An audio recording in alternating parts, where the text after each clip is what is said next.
In a recent development in Niger, soldiers claim to have removed President Mohamed Bazoum from power. The incident involved armed troops blockading the presidential palace in Niamey, the capital of one of the most unstable nations. Late on Wednesday, a group of soldiers appeared on national television led by Colonel Amadou Abdrahman and flanked by 9 other officers. The soldiers read a statement explaining that the defense and security forces decided to overthrow the current regime due to the deteriorating security situation and a bad governance in the country. They closed the borders and suspended all institutions of the republic, imposing national curfew.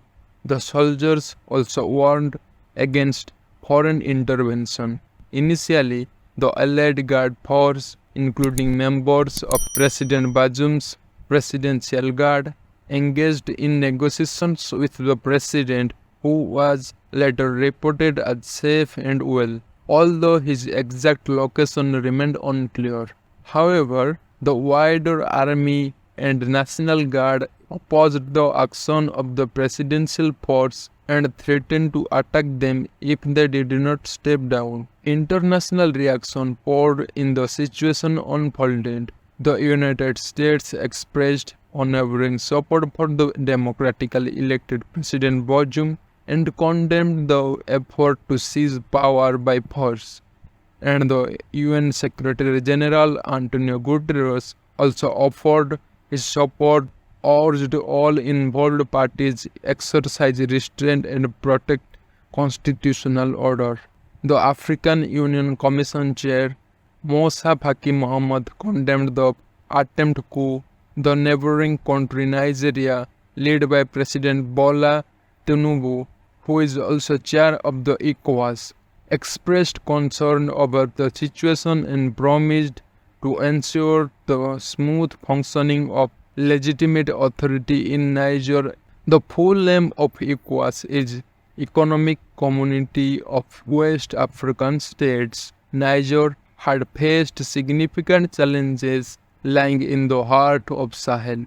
With 2/3 of its territory being desert, it consistently ranks low on the UN's Human Development Index, and the country has been grappling with 2 jihadist campaigns in the different regions. President Bazoum, who was democratically elected in 2021, has been a close ally of France. Prior to his inauguration, there were attempted coups in the country, and some individuals were arrested in connection with the incident. As the situation remains fluid, the international community closely watches the development in Niger, hoping for a peaceful resolution and the preservation of the democratic governance in the nation. The question must be coming in your mind: what is this Sahel and what is this Sahel region? Let me explain. The Sahel is a region in Africa that stretches across the southern edge of the Sahara Desert. It spans several countries including Senegal, Mauritania, Mali, Burkina Faso, Niger, Nigeria, Chad, Sudan, and Eritrea. The term Sahel is derived from Arabic word for shore or border, and it represents the transition zone between Sahara Desert to the north and the savannas and forests to the south. The Sahel is characterized by a semi-arid climate with limited rainfall, making it susceptible to drought and desertification despite its challenging environmental conditions. The Sahel is home to diverse ethnic groups and cultures, and it has historically been an important trade and cultural crossroad in Africa. Then why is the Sahel unstable? The Sahel region, despite being rich in resources, has a history of political instability, armed rebellion, and bad governance. Since gaining independence in 1960s, the state and nation building have been challenging due to inherited governing institutions and refined territories. Islamist insurgency groups control large part of the region, leading to conflicts with government and local populations, resulting in a growing humanitarian crisis. Millions of people have been displaced and food insecurity worsened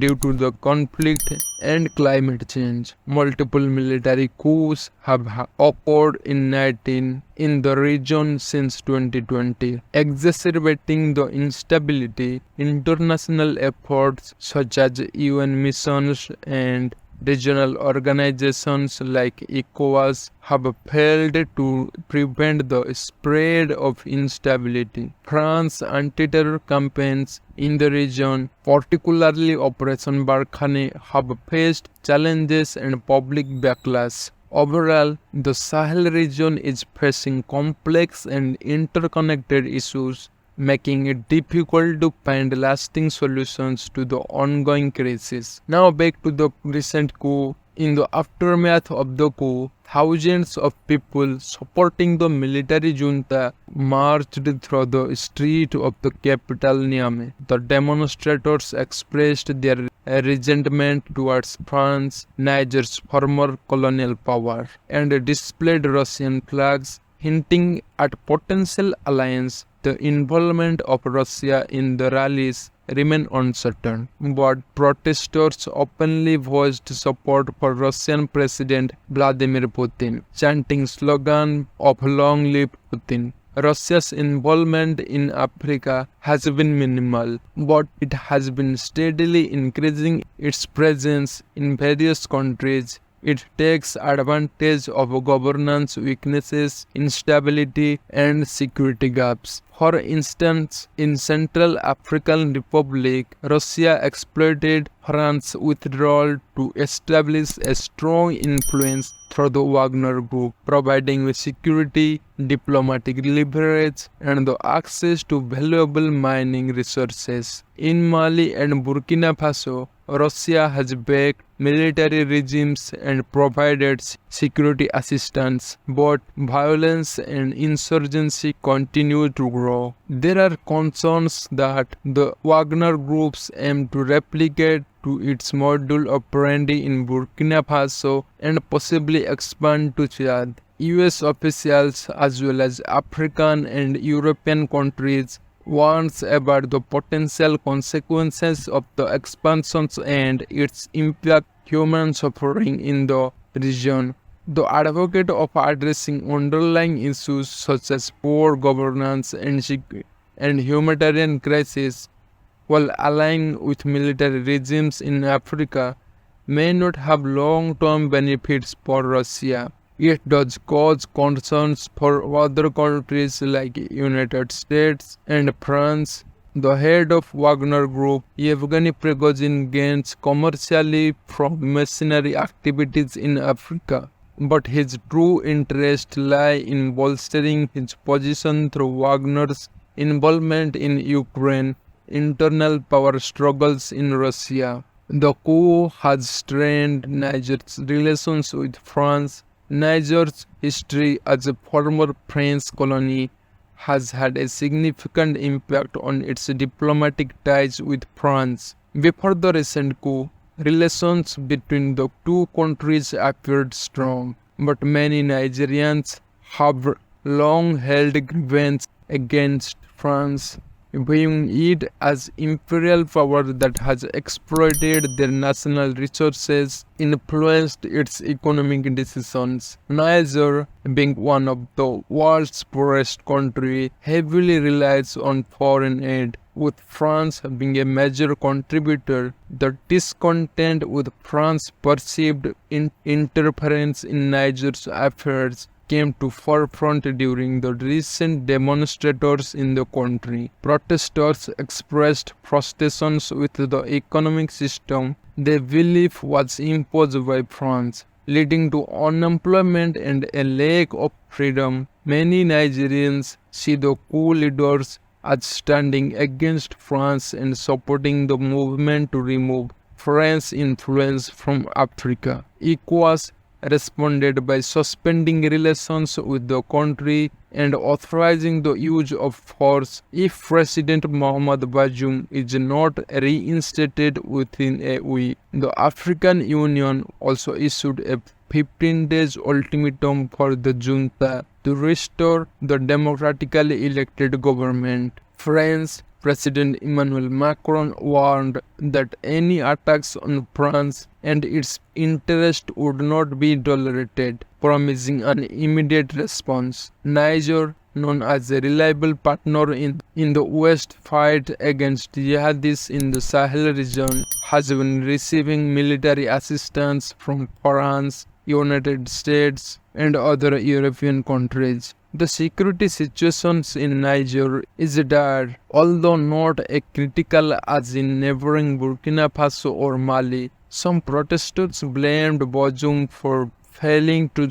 secure the nation against growing jihadi violence, but others believe the coup was driven by internal power struggles. Amid the crisis, Chad's President Mohamed Deby arrived in Niger to lead mediation efforts. ECOWAS has struggled to restore democracies in countries affected by military takeovers, but their strong measures against Niger demonstrate the seriousness of this situation.